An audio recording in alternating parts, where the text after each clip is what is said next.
Bonjour Sylviane. Allô, Joanne?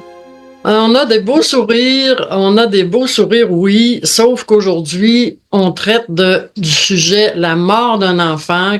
Pardon, en partant à toutes les mères, c'est pas un sujet c'est pas qu'on veut renouveler des émotions intenses, sauf que je pense qu'on peut aider à travers Sylviane à comprendre certaines choses. Puis, comme je disais justement à Sylviane, je vais débuter, Sylviane, si tu permets, par le texte que tu m'as fait parvenir ce matin. La mort d'un enfant. Souffrance incomparable qui semble presque insurmontable. Un sujet tabou qu'on préfère taire et qui pourtant est si essentiellement lié à la vie sur Terre.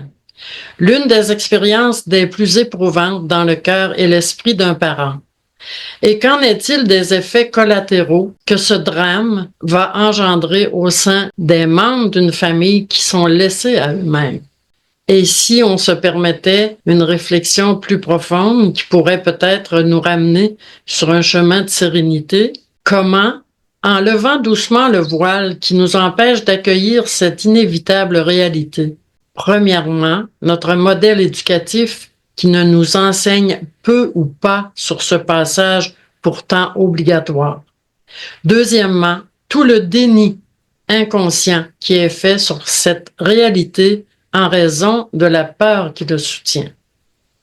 Sylviane, c'est très émouvant, c'est très grand et je voulais qu'on débute cette émission-là, évidemment en relation avec le texte que tu nous as fait parvenir et comment préparer la naissance d'un enfant qui, dans le fond, n'est pas le nôtre. C'est sûr que quand tu portes un enfant, ben, tu as l'impression qu'il t'appartient parce que souvent, il y a une expression qui dit « j'ai donné la vie ». Puis quand tu regardes profondément cette expression-là, ben, elle est en partie, je te dirais, fausse parce que tu ne donnes pas la vie. Tu peux pas donner la vie. Tu peux porter la vie, par exemple. Ça, c'est très différent. C'est une nuance qui dit, ben, je donne l'opportunité à un être qui veut s'incarner sur la planète, là, à travers mon corps à moi, ben, je vais lui donner l'opportunité d'arriver sur cette terre-là. Mais je ne donne pas la vie. La vie, c'est la vie. Elle n'a pas besoin que nous, on la donne. Elle a besoin, par exemple, d'un corps pour s'incarner. Donc, en partant, ce qui est important de comprendre, c'est que cet être-là qui s'incarne, il est autonome en quelque part.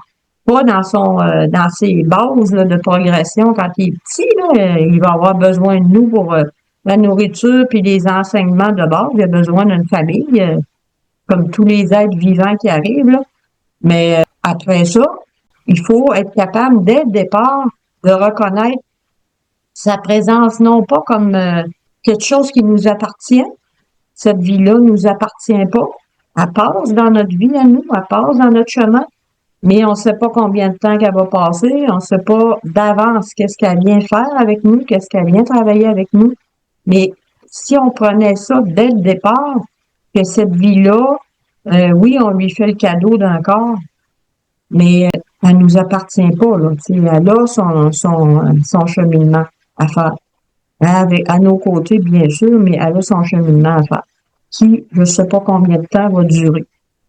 Mais, Sylviane, j'entends j'entends les mères qui écoutent l'émission. Moi, je n'ai pas eu d'enfant, sauf que je repense à certains événements que dans ma vie qui m'ont été racontés. Exemple d'une mère qui avait eu un enfant et qui est décédée 1 heure après la naissance. Si moi, je repars à la source, ce que tu nous enseignes depuis le début, qu'avant d'arriver, on choisit. Donc, est-ce que ces enfants-là, dans le fond, ont déjà décidé de retourner en naissant presque, oui, automatiquement? Automatiquement, il n'y a pas de hasard dans les départs, tu sais. C'est des choix, ça. Ça nous apparaît épouvantable, tu sais, quand on dit ça, parce qu'on dit, ben, voyons donc, tu sais, il vient d'arriver, il repart, tu sais. Ben, ces êtres-là ont cette capacité-là de choisir dès le départ comme combien de temps ils vont être sur la planète, là, tu sais. C'est comme nous, tu sais, mais sauf que bien sûr qu'on s'en rappelle pas parce que la maman qui saurait ça d'avance, elle dirait non, hein, je participe pas à cette vie-là, à ce court temps-là, tu sais, je veux pas être participante là-dedans. Mais comme est expérimentation, tout est expérimentation, y compris la mort, tu sais, y compris les départs. Ce que nous, on appelle la mort. Parce qu'en fait, c'est pas une mort réelle, c'est une mort, un passage temporaire, tu sais, un passage qui retourne l'aide vers la source d'où il vient pour un temps, jusqu'à temps qu'il décide de revenir. Mais toutes les expériences servent.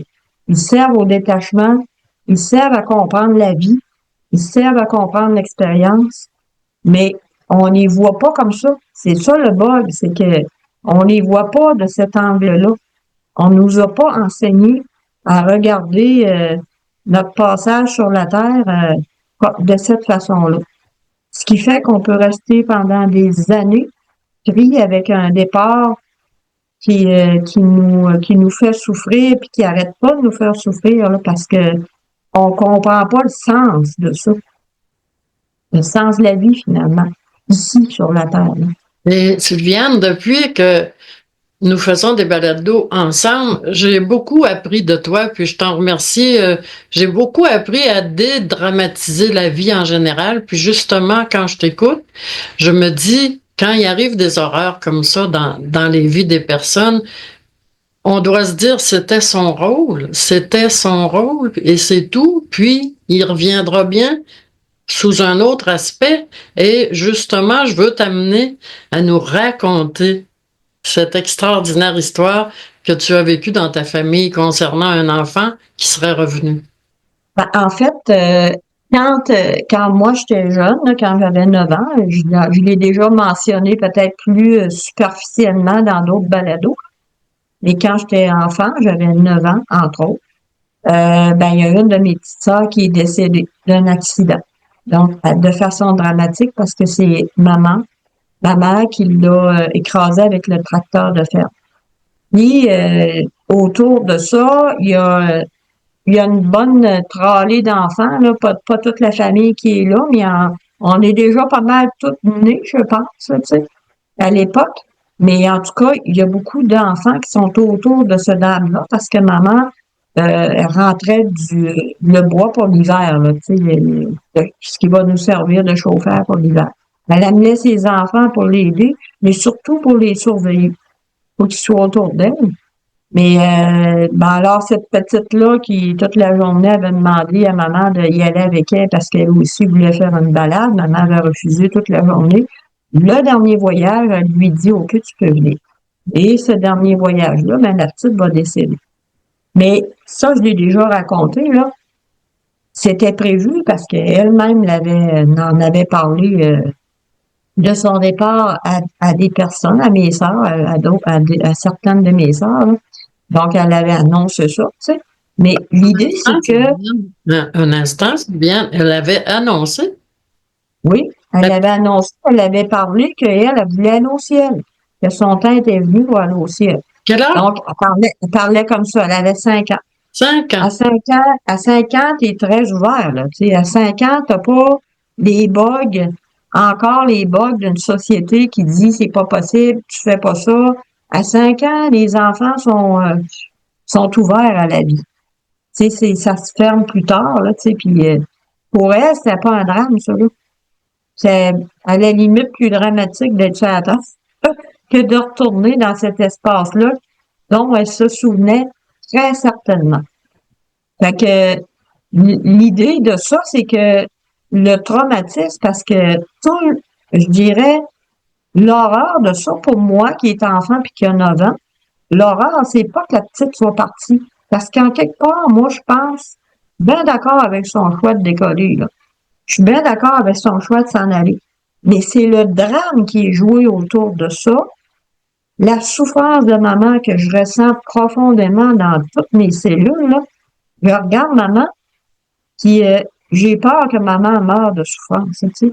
Tu sais, ce que je ressens, là, c'est la quantité, je sais pas comment qu'on peut nommer ça, là, mais la souffrance que je ressens quand j'entends maman arriver avec la petite dans ses bras, tu sais, qu'elle la dépose sur le lit, qu'elle appelle un médecin, qu'elle demande à quelqu'un d'appeler le médecin, le curé, parce que dans ce temps-là, c'était ça. Elle cherche un réconfort pour ce qui vient d'arriver, pour pas virer folle, hein. Mais l'idée, c'est que moi, je ressens ça comme enfant. Et c'est ça qui me fait peur. C'est pas le départ de la petite, c'est Ouais, la souffrance. toi, Sylviane, tu avais quel âge à cette époque? Tu avais dit à peu près 9 ans. D'accord. Oui, à peu près 9 ans, c'est ça. Fait que pour moi, c'est OK que ma sœur soit partie. Je vais pas pleurer le départ de ma sœur dans tous les jours qui vont venir, là. Je vais pas pleurer ça, mais je vais plutôt être en malaise total avec la souffrance de maman. Mm. C'est ce qui va faire aussi pour les enfants. Il y a une de mes sœurs qui a arrêté de parler pendant une semaine.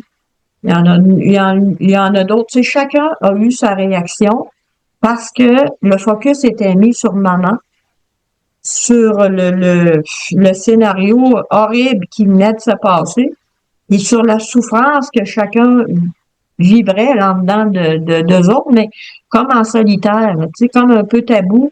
Fallait même pas ramener ça, ce sujet-là, fallait pas en parler, là, tu sais, parce qu'on avait peur de raviver encore plus cette douleur-là.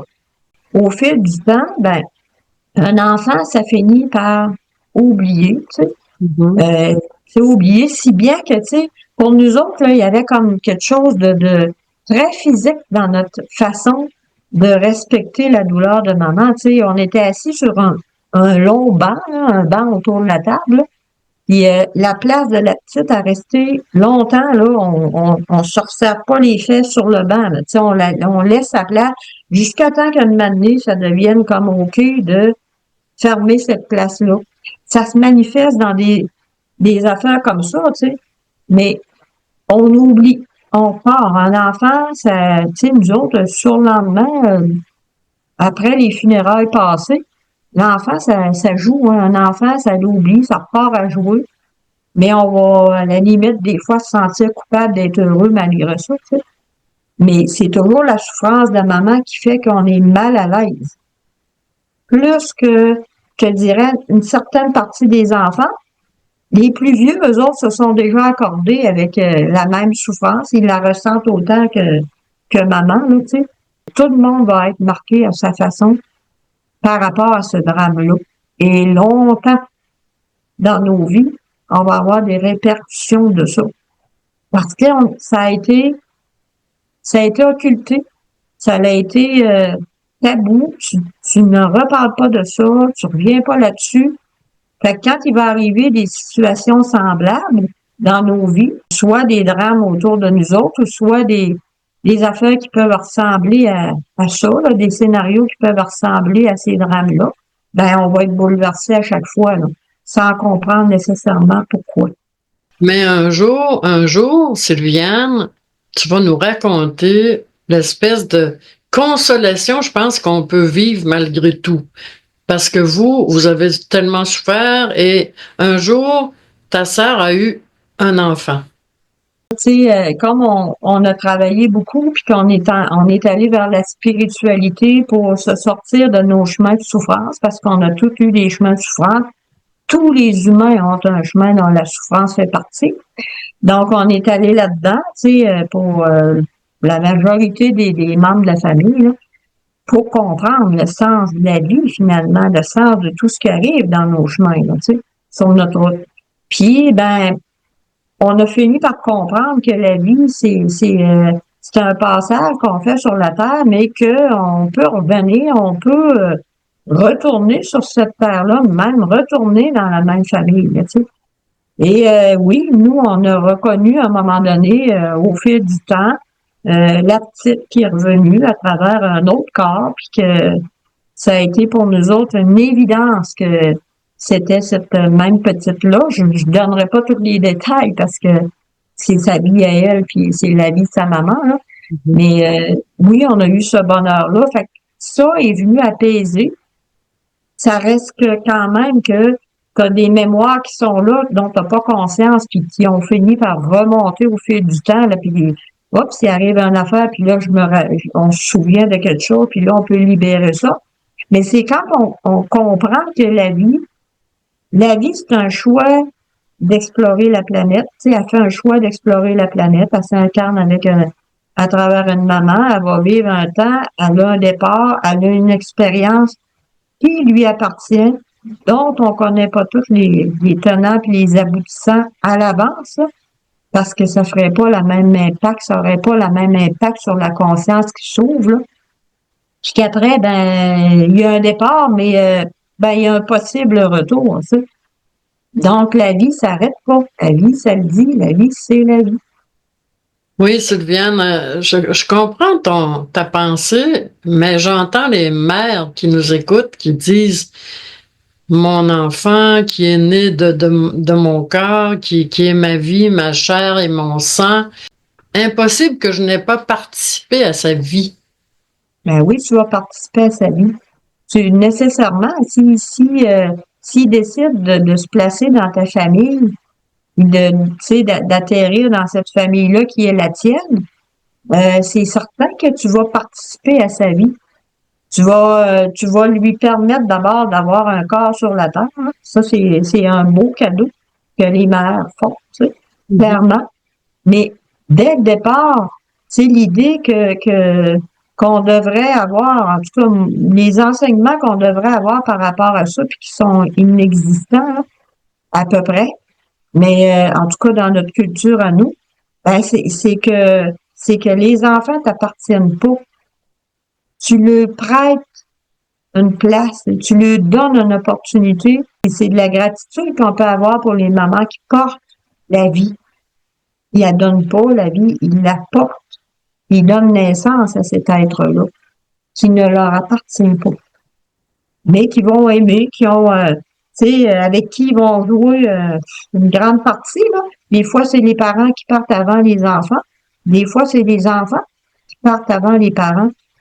C'est pas à nous à décider ou, tu sais, à décider qui devrait partir en premier. Puis c'est pas de même, ça marche, là. Tu sais, c'est l'expérience de chacun, ce que nous, on va apprendre à travers de tout ça, tu sais. Mais ce lien, Sylviane, qui demeure intrinsèquement dans les deux personnes, la mère et l'enfant, ces liens de sang, cellulaire même, qui demeurent en chacune des personnes, c'est difficile de penser que il y a plus de lien à la suite de la naissance. Ben, c'est pas qu'il n'y a plus de lien, c'est que, tu sais, ça devrait être un lien libre, pas un lien d'attachement, c'est mon, ma, c'est à moi, tu sais, Oui, c'est oui. ça le problème. C'est ça l'idée, tu sais, c'est comme, on devrait les voir comme des partenaires de route, là, de vie, tu sais, comme n'importe quel autre partenaire, tu sais, parce que c'est ça qu'ils sont, les partenaires de route.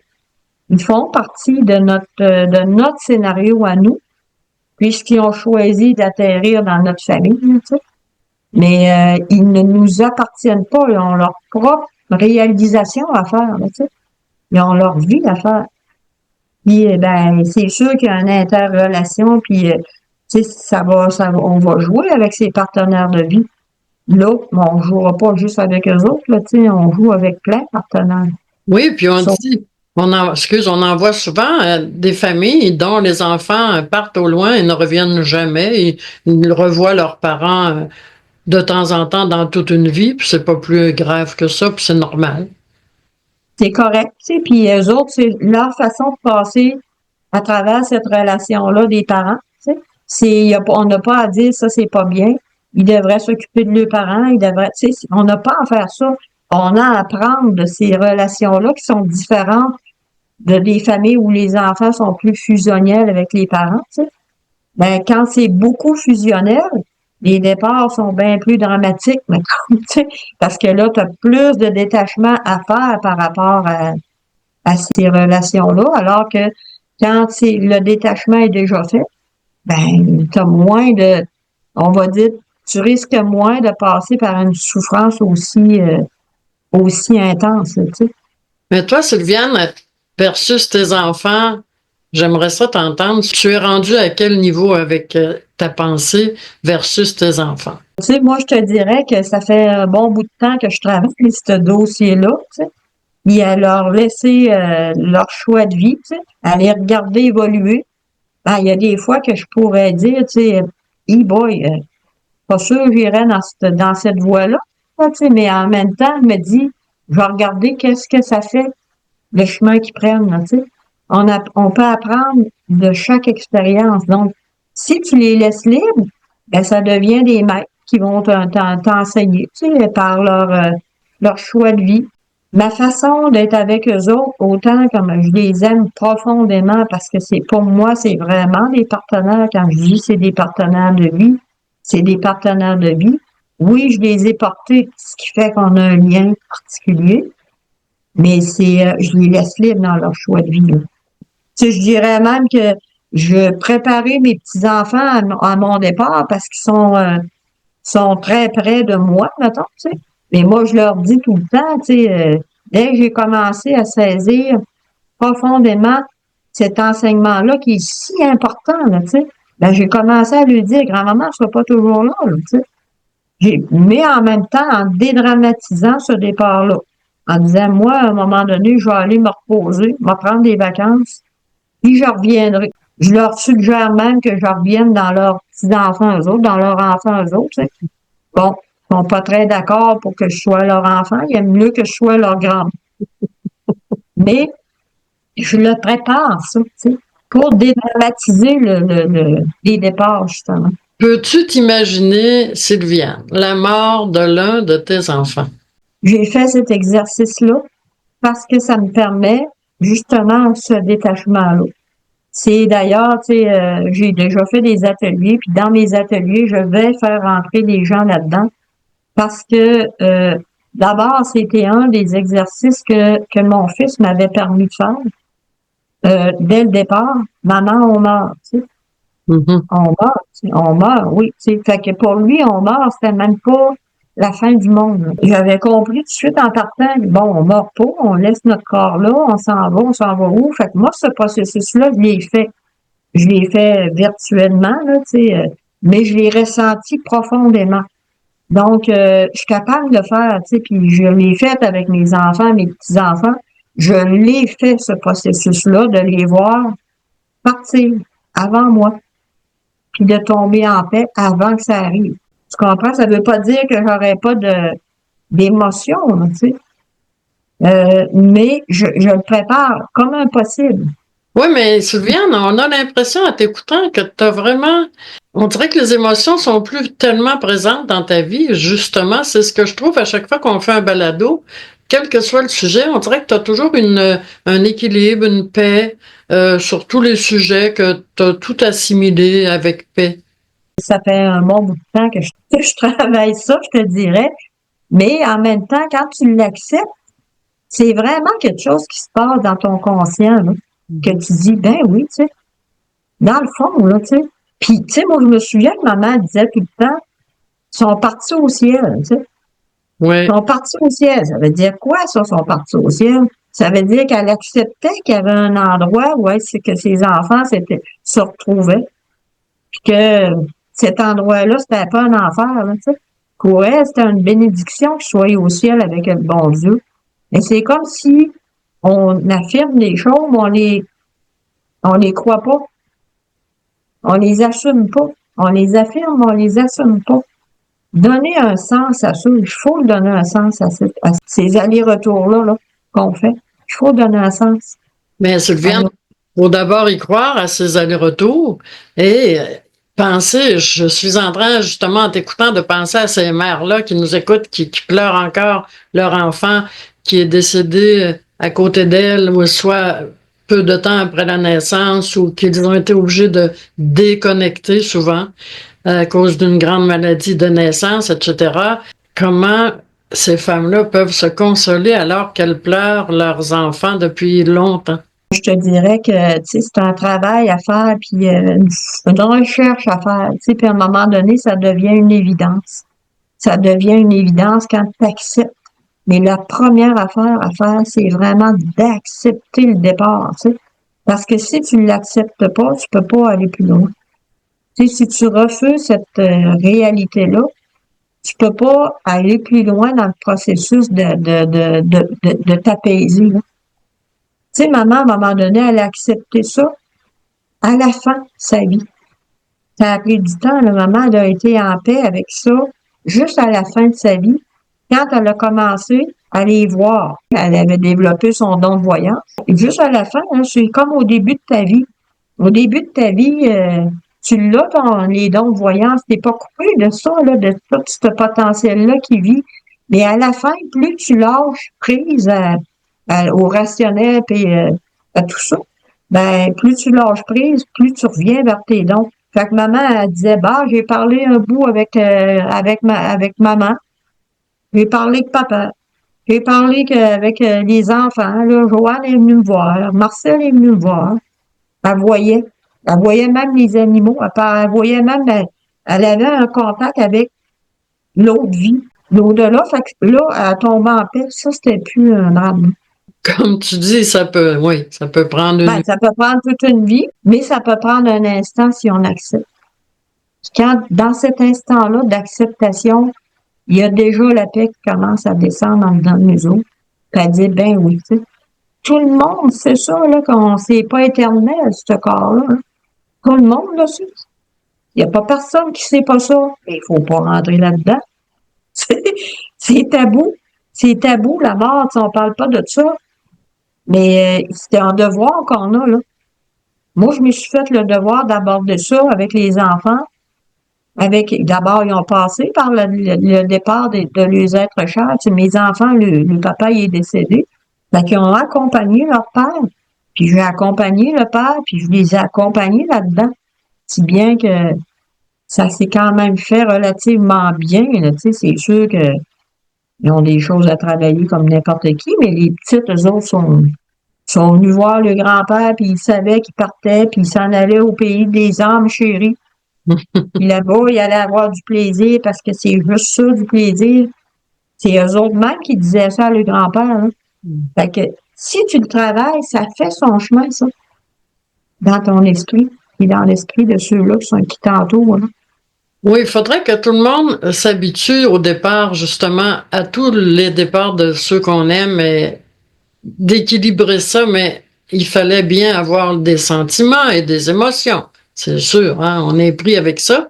Donc, Sylviane, préparer la naissance d'un enfant qui ne serait pas le sien et accepter la mort d'un enfant.